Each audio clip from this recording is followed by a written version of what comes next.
మన సతీష్ రెడ్డి అని అన్ని విషయాలు కూడా మాట్లాడడం జరిగింది. మనకు రాయలసీమకు సంబంధించిన ఎత్తిపోతల పథకం మాత్రం ఎస్ఆర్బీసీ ఒక్కసారి మనం ఆలోచన చేస్తే దివంగత నేత రాజశేఖర రెడ్డి గారికి మాత్రం మనం అందరం కూడా కృతజ్ఞత చెప్పాల్సిన అవసరం ఉంది. ఆయన వచ్చిన తర్వాతనే 2004 ముఖ్యమంత్రి అయిన తర్వాతనే మా ఎస్ఆర్బీసీకి నీళ్లు రావడం, శ్రీశైలం రిజర్వాయర్ మనకు ఎస్ఆర్బీసీ ఏదైతే రైట్ బ్రాంచ్ కెనాల్ ఉందో దాని కెపాసిటీ 22 క్యూసెక్కులకు పెంచడం, ఆయన వచ్చిన తర్వాతనే గోర్కల్ రిజర్వాయర్ కానీ లేకుంటే అవుకు రిజర్వాయర్ కానీ అంతవరకు మైలవరం కూడా నీళ్లు నింపని పరిస్థితి. ఆయన వచ్చిన తర్వాత గండికోట ఇవన్నీ కూడా పూర్తి చేయడం జరిగింది.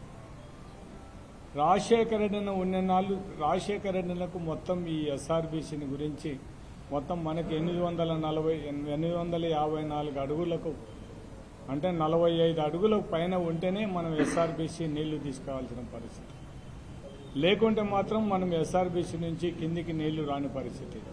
అందుకే రాజశేఖర రెడ్డి ఉన్నన్ని నాళ్ళు మొత్తం ఏప్రిల్ వరకు కూడా ఎస్ఆర్బీసీ 554 అడుగులు నీళ్లు తగ్గకుండా మొత్తం లెవెల్ మెయింటైన్ చేసి మార్చి వరకు మొత్తం ఎస్ఆర్బీసీకి నీళ్లు పారించిన ఘనత కూడా మన దివంగత నేత రాజశేఖర రెడ్డి గారు. అంతకుముందు ఈ తెలుగుదేశం నాయకులందరూ కూడా ఒకటే తెలుసుకోవాల్సిన అవసరం ఉంది. 99లో ఎన్టీ రామారావు, 94లో ఎన్టీ రామారావు ముఖ్యమంత్రి అయిన తర్వాత 1 సంవత్సరం తర్వాత చంద్రబాబు నాయుడే మళ్ళీ ఈ రాష్ట్ర ముఖ్యమంత్రిగా రావడం జరిగింది. కానీ 94 నుంచి 2004 వరకు కూడా ఈ రాయలసీమ ప్రాజెక్టులను గురించి కానీ ఏ దానిలను కూడా పట్టించుకునే నాయకుడు ఎవరంటే మాత్రం చంద్రబాబు నాయుడు అనేది మాత్రం మనం ఖచ్చితంగా ఆ 9 సంవత్సరాల్లో ఏ ప్రాజెక్టు కూడా తీసుకొని పరిస్థితి చంద్రబాబు నాయుడు పరిపాలన చూడండి.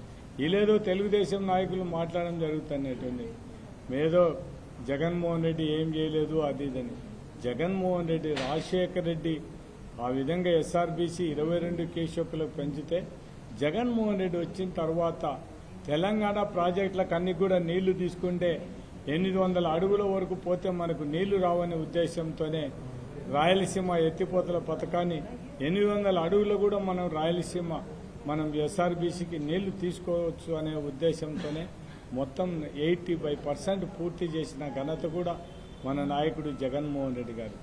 దాన్ని సపోర్ట్ మిగిలిన పూర్తి చేయాల్సిన పర్సంటేజ్ ఉండినా కూడా చంద్రబాబు నాయుడు పోయి తెలంగాణ ముఖ్యమంత్రితో ఆయన రేవంత్ రెడ్డి చెప్పకపోతే అసెంబ్లీలో మనకెవరు కూడా తెలియని పరిస్థితి. రేవంత్ రెడ్డి అసెంబ్లీలో చెప్పడం జరిగింది, చంద్రబాబు నాయుడు మాకుండే స్నేహితమో ఇంకొకటో నేను నిలబెట్టమంటే రాయలసీమ ఎత్తిపోతల పథకం నిలబెట్టడం జరిగిందని చెప్పడం. అంటే చంద్రబాబు నాయుడు రాయలసీమ మీద ఏమైనా ప్రేమ ఉందో మనం అందరం కూడా ఒక్కసారి ఆలోచించాల్సిన అవసరం ఉంది. అంతకుముందు జగన్మోహన్ రెడ్డి ఉన్నప్పుడు మనం గోర్కల్ రిజర్వాయర్ కుంగితే ఇమ్మీడియట్గా మళ్ళా వచ్చే సంవత్సరానికి ఎటువంటి నీళ్ళకి ఇబ్బంది ఉండకూడదనే ఉద్దేశంతోనే గ్రీన్కో కంపెనీ వాళ్ళతో మాట్లాడి మొత్తం అదంతా రిపేర్ చేపించి మనం గోర్కల్ వాటర్ నిలబెట్టి రైతులకు నీళ్లు పారించిన పరిస్థితి కూడా ఆ రోజు చేయడం జరిగింది. ఈ నాయకులు మాట్లాడడం జరుగుతుంది, మనం ఏం చేసినటువన్నీ కూడా ఈరోజు కళ్ళారో చూడడం జరిగింది. ఇంకొక నందికొట్కూరు నాయకుడు ఒక ఆయన ఉన్నాడు, ఆయన మాట్లాడుతూ చెప్పడం జరుగుతుంది, వైఎస్ఆర్సీపీలో ఉన్న నాయకులకు కీచెక్కులేంది టీఎంసీలేందండి. మాకు టీఎంసీలు తెలియదు, కీచెక్కులు కానీ రైతులకు నీళ్లు రాలేదనేది మాత్రం మాకు ఒక తెలుసు. ఆ నాయకుడిని మేము కోరేది ఒకటే, మాకు టీఎంసీలు తెలియవు, కీచెక్కులను గురించి మాకు ఏం తెలియదు, ఇరిగేషన్ గురించి ఏం మాకు తెలియదు, నీవు తెలిసినవని ఎందుకు నందికొట్కూరు ప్రజలకు నీళ్లు ఇప్పిలేని పరిస్థితులు ఉండవు. ఆ నాయకుడు ఖచ్చితంగా ఆలోచించాల్సిన అవసరం ఉంది. అంటే ఎవరైనా ఏదైనా ఇష్టం వచ్చినట్టు మాట్లాడితే 1986లోనే రాజశేఖర రెడ్డి అన్నమ్మడి పాదయాత్ర లేపాక్షి నుంచి పోతిరెడ్డి పాడు వరకు కూడా పాదయాత్ర చేయడం జరిగింది. మేమంతా కూడా ఆ రోజు రాయలసీమ ప్రాజెక్టుల కోసం 13 రోజులు అసెంబ్లీలోనే ఎమ్మెల్యే క్వార్టర్స్లోనే మన రాయలసీమ సమస్యల మన ప్రాజెక్టుల కోసం 13 రోజులు ఆమరణ నిరాదీక్ష కూడా చేయడం జరిగింది. అంటే మేము ఎందుకు మాట్లాడుతున్నామంటే రైట్ ఓకే, మాకేం తెలియకపోయినా కనీసం నందికొట్కూరు రైతులు మాత్రం వాళ్ళ భూములలో ఎండిపోతున్నాయి. వాళ్ళందరినీ ఒక్కసారి ఈరోజు నేను పగిడాల మండలం ఆ ఊరికి పోతే పాపం రైతులందరూ కూడా బాధపడే పరిస్థితి. మొత్తం కేసీ కెనాల్ కాలువ అంతా ఎండిపోవడం జరిగింది. శ్రీశైలంలో రిజర్వాయర్లో నీళ్లు ఉండి మన పంపింగ్ చేసుకోవడానికి అవకాశం ఉండి కూడా మనం చేసుకోలేని పరిస్థితులు ఉన్నాయంటే ఈ నాయకులు ఏం మాట్లాడతారో ఒకసారి ఆలోచించారు. కనీసం మాకు క్యూసెక్లు తెలకపోయినా కనీసం రైతులకు నీళ్లు ఇప్పియండి చాలు. అంతకంటే మేము కూడా మిమ్మల్ని అదే కోరుతున్నాము. ఆ రైతులకు ఎవరైతే పంటలు వేసినారో ఆ నందికొట్కూరు ప్రజలకు ఎంతవరకు కేసీ కెనాల్ నీరు వాడడానికి అవకాశం ఉందో అవి వాళ్ళకు నీళ్లు ఇప్పియాలని కోరడం జరుగుతుంది.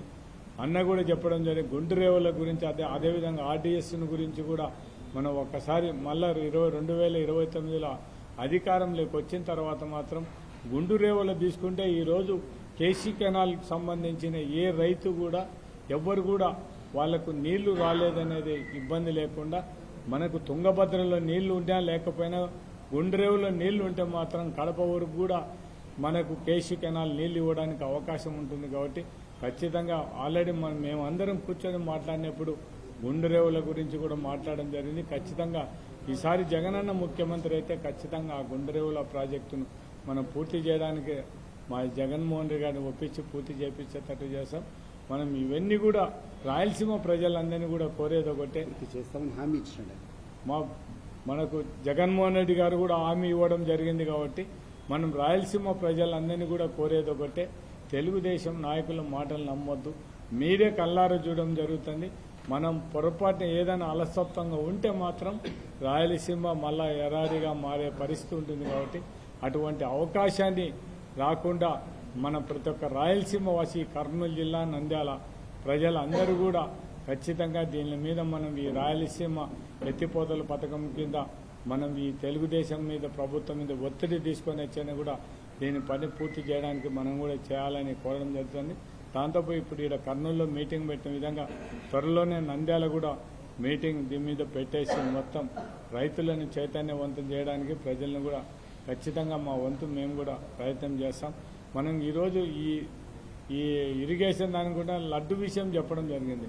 కానీ ఒకటి మాత్రం చాలా బాధపడడం, లాస్ట్కు చంద్రబాబు నాయుడు దేవుని ప్రసాదాన్ని కొవ్వు కింద ఏదో పంది కొవ్వు, గొడ్డు మామ, గొడ్డు కొవ్వు ఇవన్నీ మాట్లాడే పరిస్థితి. అంటే దేవుని వెంకటేశ్వర స్వామిని అంత కింది స్థితికి తీసుకుపోవడం మాత్రం ప్రతి ఒక్క ఏ హిందువు కూడా సమర్థించని పరిస్థితి. ఇంకా లాస్ట్గా అది కొద్దిగా పక్కకు పోయినాక మొత్తం ఎన్డీపై వాళ్ళందరూ కూడా కొవ్వు లేదని ఇచ్చిన తర్వాత మళ్ళా బాత్రూంలు కడిగే కెమికల్స్, అంటే అంత ఘోరంగా ఏమన్నా ఎవడన్నా చేస్తే ఏమన్నా ఒకవేళ ఏదన్నా జరిగిందంటే చెప్పొచ్చు తప్ప ఇంత అంటే దేవుని ప్రసాదాన్ని లెట్రిన్ బాత్రూమ్ క్లీన్ చేసే కెమికల్ వాడే స్టేజ్కి ఏమన్నా అంత దిగజారిపోయింటమ్మా. మనం ఒకసారి హిందువులో మనం అందరం కూడా ఒక్కసారి ఆలోచించాల్సిన అవసరం ఉంది. బీజేపీలు మాత్రం ఎలక్షన్ల ముందర రామ జన్మభూమి అంతా తిరగడం, రామ జన్మభూమి అని చెప్పడం, అక్కడి నుంచి మొత్తం అత్యంతలు తెలిసినారో లేదో కానీ ప్రతి ఒక్క ఊళ్ళల్లో కలిపి మొత్తం ఇళ్లకు మేము రామ జన్మభూమి మీరు నెత్తి మీద వేసుకొని అని చెప్పి మాత్రం మనకందరినీ కూడా మన ఇళ్ల మీద జెండాలు కట్టి మనలో అందరూ కూడా మన మీద మొత్తం అదేదో మన మీద రుద్దడం జరిగింది. అటువంటి నాయకులు బీజేపీ నాయకులు ఇప్పుడు ఏం చేస్తున్నారు? ఆ విశ్వ హిందూ పరిషత్ నాయకులు దేవుని అంత దిగజారి మాట్లాడితే ఏం చేస్తున్నారో ఒక్కసారి ఆ నాయకులు కూడా ఆలోచించాల్సిన అవసరం ఉందని కూడా వాళ్ళకు కూడా చెప్తాను. ఇంకా కనీసం దీంతో ఇంతవరకన్నా మీరు ఎట్లా వాళ్ళతో భాగస్వాములు. ఈ తిరుపతి లడ్డు మనకుండే దేవుడు మొత్తం ప్రపంచంలోనే మనకు ప్రఖ్యాతి గల దేవుడు. అటువంటి దేవుని మనం ఈ విధంగా చేయడం అనేది మనం ఈ ఆంధ్రప్రదేశ్ మనకందరికి అవమానకరం. కాబట్టి దీన్ని బీజేపీ వాళ్ళు ఇప్పుడైనా మీరు దీని గురించి ఆలోచించమని వాళ్ళకి విజ్ఞప్తి చేస్తారు.